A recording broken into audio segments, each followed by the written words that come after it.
They actually did it. To you, we can promise. It was Magic. Oh my god!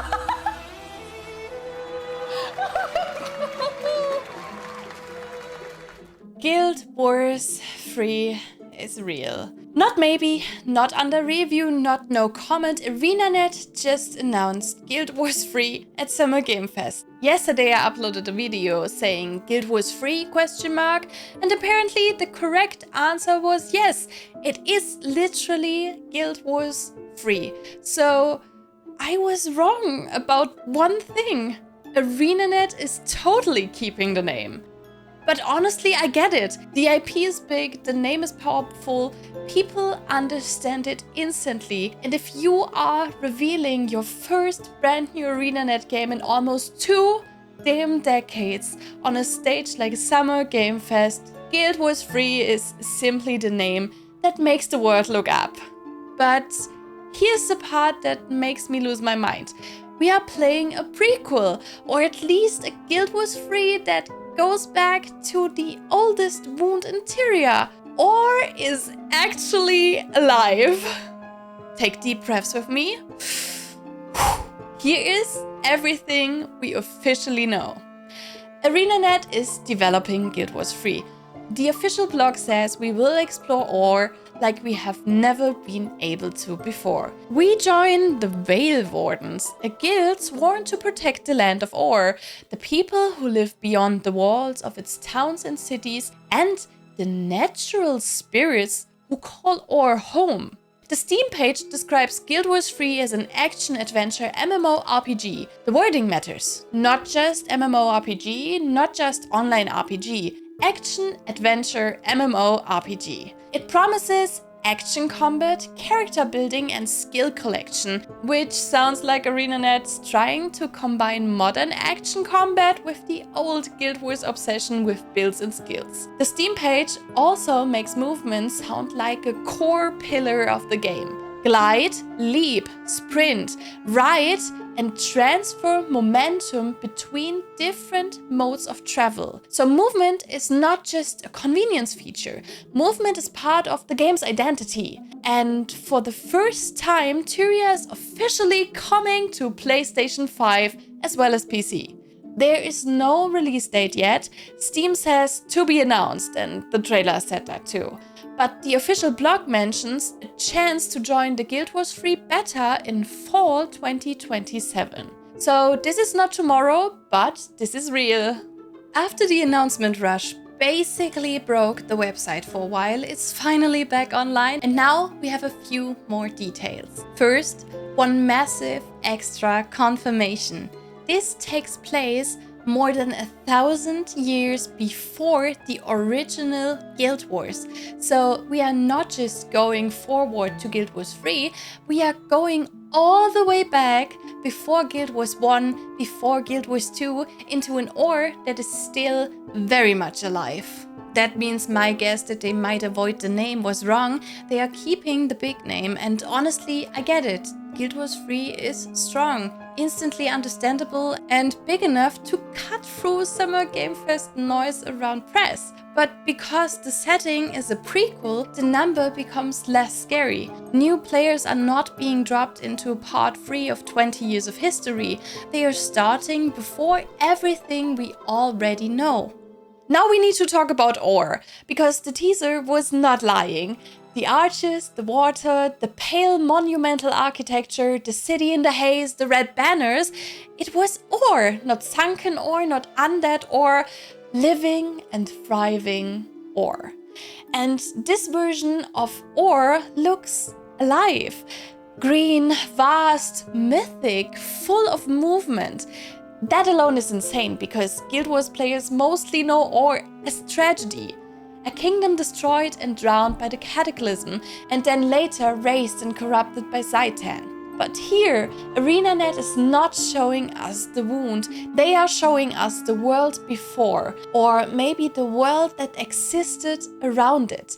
And that changes everything. The website now confirms this is more than 1,000 years before the first Guild Wars. So living ore is not just a vibe anymore, the prequel Red is real. And that makes the title even more interesting. Guild Wars 3 is a sequel as a product, but a prequel in the timeline. One of the strongest images in the trailer for me is the fabric. The red cloth, the woven history, the banner language coming back again. And unless I am completely losing my mind, we see the 6 human gods represented there. Dwayna, Grenth, Abaddon, Lissa, Balthazar and Melandro. I want to be careful. This is first impression analysis. I need to rewatch the trailer frame by frame, but if the 6 are being centered this directly, that points towards a very old layer of Or's history. Or is not just a pretty fantasy location, or is tied to Ara, the city of gods. So if Guild Wars 3 is set in Or and the gods are present, in the visual language, then divine history may not just be background lore. It may be foundational to the game, and the fact that this is shown on fabric, on something woven, feels very intentional. History is being woven, the world is being made or remade. The official website also says ArenaNet will share more soon about the timeline and setting, or the 6 gods and Ara. So the god imagery in the trailer is not random background flavor. They are explicitly part of the conversation ArenaNet wants us to have. The new word we need to obsess over is Vaelwarden.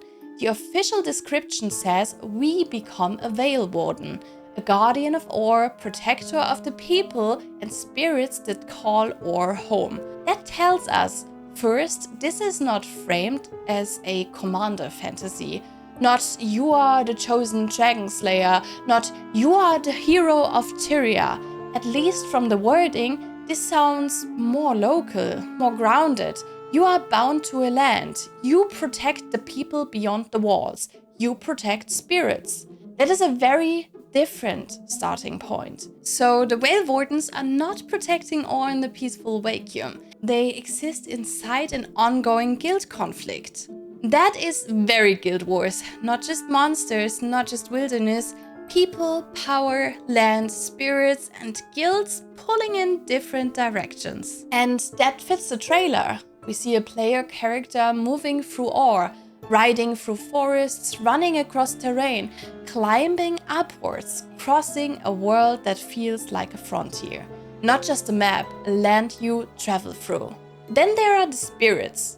The trailer talks about great spirits to whom we are bound. And if that's the cute floating thingy we see, they are adorable, magical, and immediately suspicious in the way all cute fantasy creatures are suspicious. The official blog specifically says the Vaelwardens protect the nature spirits who call Or home. So spirits are not just decoration, they are part of the premise. Now, let's talk about races. Humans are obviously present, the main character in the trailer and on the woven fabric. I think we also see at least one Asura-looking character.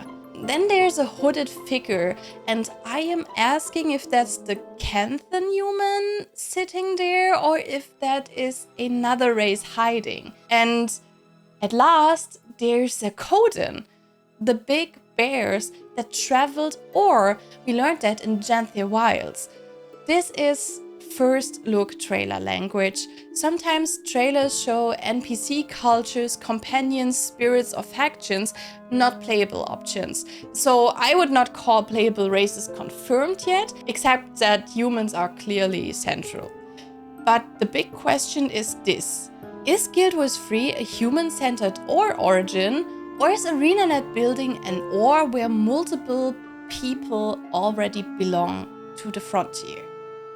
Combat-wise, the Steam page gives us more than the trailer does. It talks about strategic skill use, positioning, movement, action RPG combat, and Guild Wars build making. That phrase alone, Guild Wars build making, is extremely important because Guild Wars has always been about build identity, not just what class you are, but also what skills you bring, what tools you combine. how your choices interact.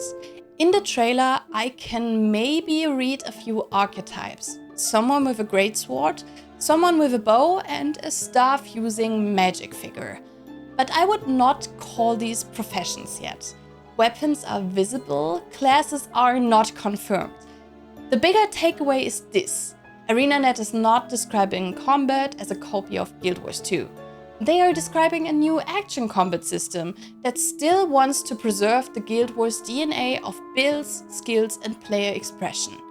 And combined with the movement language, glide, leap, sprint, ride, this sounds like a game where traversal and combat are designed together. Small update from the website, wall running is also part of the movement pitch, so the movement pillar is even bigger than the first Steam text made it sound. Glide, ride, leap, sprint, wall run, and carry momentum through all of it. And the mount has a name, the Seeker. It is a Vael spirit, your mount, but also your direct connection to the magic of ore. That is very different from just unlocking a horse or a raptor. The mount seems tied directly to the premise of the world. Now the other massive question is, what happens to Guild Wars 2? ArenaNet already addressed this. Their blog says they are not done making Guild Wars 2. They are also not done with Guild Wars Reforged. They are committing to actively developing all 3 games at the same time. That is huge, and also I have questions, a lot of questions. How big are the teams? What does active development mean for each game? What is the cadence? How do they avoid splitting the audience?